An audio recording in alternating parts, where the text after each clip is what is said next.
इतने में ही सखी गई और भीतर से किशोरी जी को लेकर के आई। मनसुखा कह रहा हूँ मेरो लाला मेरी बात माने, अब मैं कह रहा हूँ चल लाला देख मेरे संग नंदगाम जा रहा है। इतने में ही सखी सब किशोरी जी को लेकर के आई। ठाकुर जी जा तो रहे थे मनसुखा के संग, लेकिन जैसी किशोरी जी आती दिखी ठाकुर जी तो वहीं स्तब्ध रह गए। मनसुखा खींच तो ही जा रहा हो, ठाकुर जी हिल नहीं रहे, वहां से सामने देख रहे। लाला कहा वे कौन को देख रहे हो? ठाकुर जी तो दूर से ही बलैया लेने लगे, तरण तोड़न लगे किशोरी जी को देख करके। किशोरी जी को देख करके ठाकुर जी तो मुस्कुराने लगे और वहीं स्तब्ध रह गए। किशोरी जी देख के ठाकुर जी रुक गए। सब सखियां बोली हाँ मनसुखा ले जा लाला नंदगाम ले जा, चल रे लाला चल मेरे संग। ठाकुर जी बोले तू चलो जा, मैं तो ना जा रहा हूँ, मैं तो यहीं रहूंगा, श्री जी के सन्मुख ही विराजूंगा मैं। मनसुखा बोलो लाला आज तेने मेरी 2 बार नाक कटवाई है, एक तो तेने पूर्णमासी के सामने कटवाई, दूसरी अब सकीन के सामने कटवाई दे। बोले तेरी तो नाक कटेगी, मैं संग चलोगो मेरो तो संबंधी कट जाएगो, तेरो ब्याह ना है, तू तो चाहे कि मेरो नहीं हो, मैं तो करके आऊंगा ब्याह, तू चलो जा। और वहीं किशोरी जी जैसे ही आई हैं, आहा सेज पर ले जाकर के किशोरी जी को बिठाया, सुंदर सिंहासन पर किशोरी जी बैठी हैं और तभी ठाकुर जी बगल में आकर के बैठे। जैसे ही ठाकुर जी आकर के बैठे, सब बरसाने की सखियां गोपियां कीर्ति मैया सब नजर उतारने लगी, आरती करने लगी। आहा इतने सुंदर लग रहे हैं दोनों, आनंद में भर गए सब। ठाकुर जी तो बस किशोरी जी को ही निहार रहे हैं और कोई छवि नेत्रन में आई नहीं रही है। ठाकुर जी तो ऐसे निहार रहे हैं मैं मानो जैसे नवीन नवीन कोई उपमा प्रकट। किशोरी जी के सामने जैसे बैठे, कीर्ति मैया से पूर्णमासी बोली मैया देख ले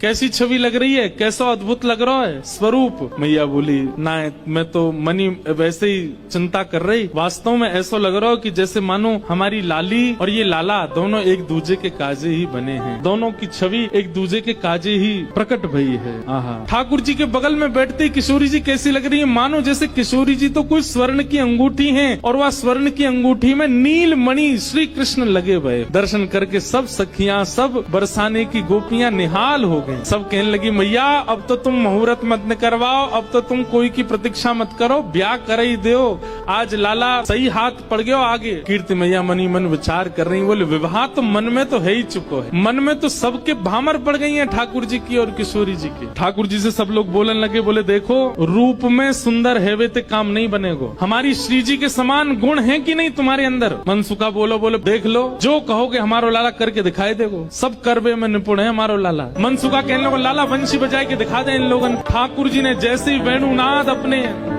अधर पर धारण करी, वंशी अपनी कोमल उंगलियों से उसके चित्रों को आच्छादित करते हुए जैसे ही प्राण पिरोए वंशी में, आधे से ज्यादा जितनी सखियां वहां खड़ी थी सबको मूर्छा जैसी आने लग गई। जिन जिन पर किशोरी जी की दृष्टि पड़ रही थी केवल वो बची, बाकी सब तो जैसे मूर्छित होने लगी।